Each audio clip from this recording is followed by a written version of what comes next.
Aduh Mas Ahaye, jenengan itu kan anaknya sudah 14 tahun loh. Artinya kan usia Anda ki sudah dewasa. Mosok mau gabung ke Koalisi Indonesia Maju sampai minta antar bapaknya sih? Kok aku jadi teringat waktu nganter anakku masuk TK yo, main kenalan sama temen-temennya dadak ngeret-ngeret cimboke. Hal-hal begini ini loh justru yang bikin rusak citra Demokrat. Mbok sudah, semua dihadapi sendiri. Bapakmu itu kasih pertimbangan aja di belakang layar. Kasih pertimbangan piye penake gitu atau secara internal partai. Ini dia, info terkini Widya.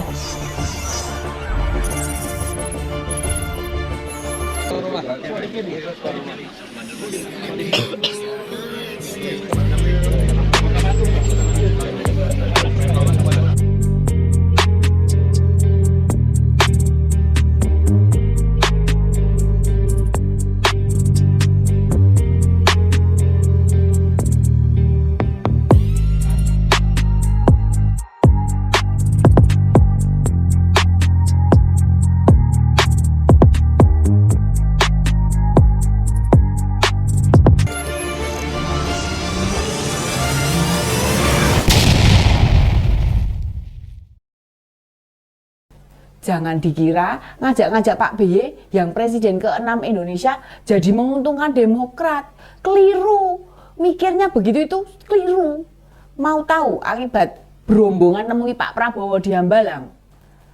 Pertama, kesan yang ditangkap, keputusan Demokrat bukan pada ketua umumnya, melainkan di majelis tinggi partai Pak BY itu. Kedua, legitimasi Mas Ahaye di depan kader dan simpatisan, yo jelas rontok, nggak ada wibawanya nantinya. Ketiga, masyarakat luas melihat kematangan berpolitik Mas Ahaye jauh dari dewasa. Keempatnya, parpol di Koalisi Indonesia Maju akan memandang Demokrat dan Mas Ahaye secara rendah.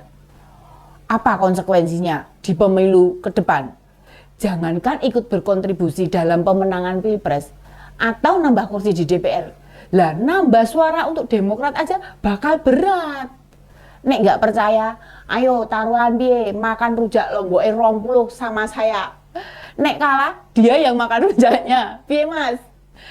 Terpaksa harus bilang gitu. Lah kedatangan rombongan Demokrat yang ada Pak BY-nya itu, menurut saya pedes ke jajaran DPP Demokrat. Apa ya nggak ada toh yang kasih tahu ke Mas Ahaye itu?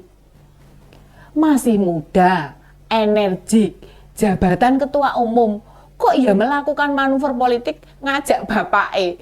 Wes.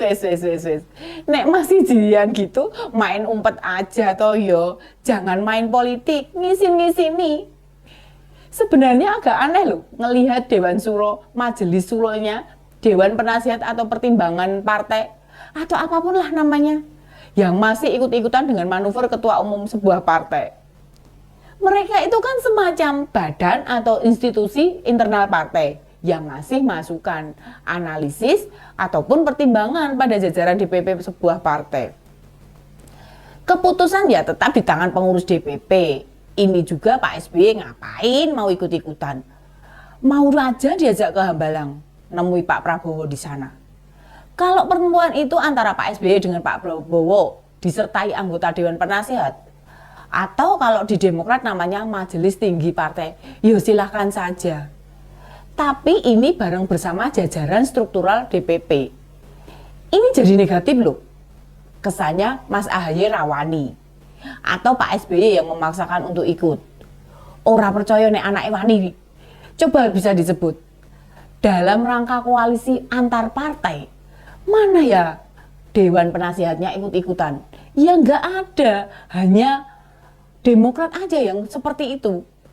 Semua orang ya tahu Pak BY itu presiden ke-6, bapaknya Mas Ahaye.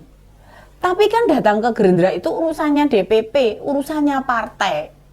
Lah, kalau memang majelis tingginya Demokrat memerintahkan Demokrat berkoalisi ke Koalisi Indonesia Maju, ya biarkan DPP yang ke Hambalang, lalu melakukan obrolan, perbincangan, bahkan menandatangani kesepakatan politik.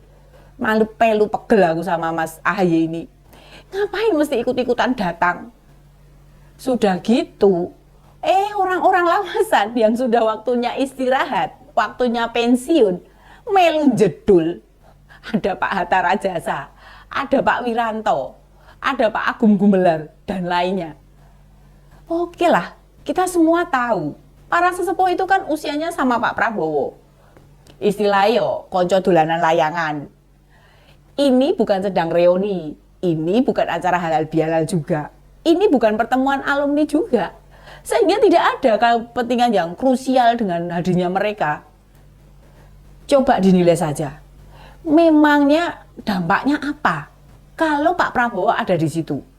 Ya karena pertemuannya di rumahnya dia. Lalu dia yang dicapreskan Gerindra. Dan saat ini juga Kakak Hasim Joyokusumo ini kebetulan ketuanya Partai Gerindra. Otomatis ya harus ada. Mosok tuan rumah nggak ada, kan ya lucu toh. Coba kasih penjelasan, ngapain tuh Pak Wiranto, Pak Hatta Rajasa, dan Pak Agung di sana? Lah di partai saja, mereka ki wis podo, ra duwe pengaruh. Malah kalau foto saat pertemuan ditunjukkan ala anak-anak milenial atau Gen Z, mayoritas tidak ada yang tahu nama mereka ki sopo. Dan juga mereka itu kan pasukan tempur Pak Prabowo 2014 atau 9 tahun yang lalu. Nek tahun 2014 atau 2019 mereka menang, it's okay, rapopo. Iki mau tempur lagi. Mereka dihadirkan untuk kasih masukan. Lah dulu aja kalah, sekarang ngumpul lagi. Apa gunanya coba? Gue ngebak-ngebaki foto, pengen mejeng, kelewat pesan makanan terlalu banyak, takut nggak ada yang ngabisin, buang-buang duit aja.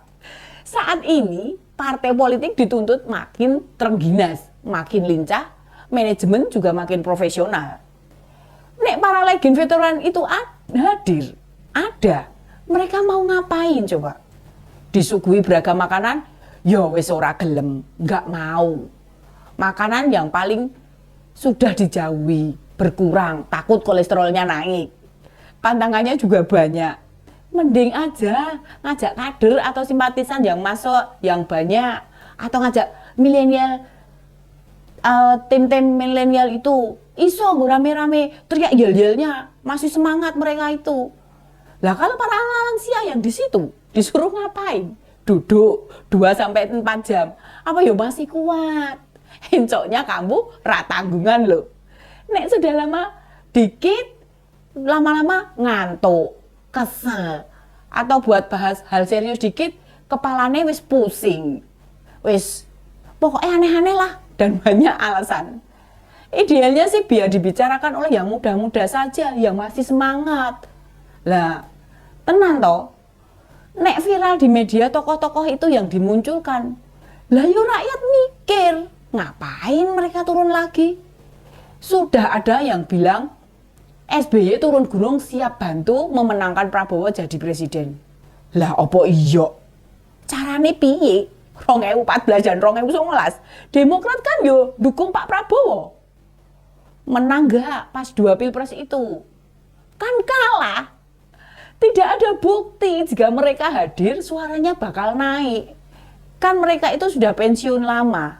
Ngapain masih mau ngikut-ikutan ngurus dukung-mendukung Pak BY tak? Opo Pak BY kuwi takut jika Mas Ahaye dikibulin lagi, takut nek anaknya kecewa, takut anaknya meh nangis. Oh jangan-jangan yang kemarin dikhianati Pak Anies itu gegara Pak SBY tidak ikut-ikutan ngerembuk kesepakatan yang diambil. Sekarang supaya kejadian pengkhianatan tidak terulang, Pak SBY terpaksa muncul lagi ngeterke, ikut membahas apa saja tawaran yang disodorkan ke Demokrat. Apa Pak BY nggak percaya toh sama Mas Ahaye ini? Lah wong sama anaknya nggak percaya, gimana sama orang lain nih bisa percaya?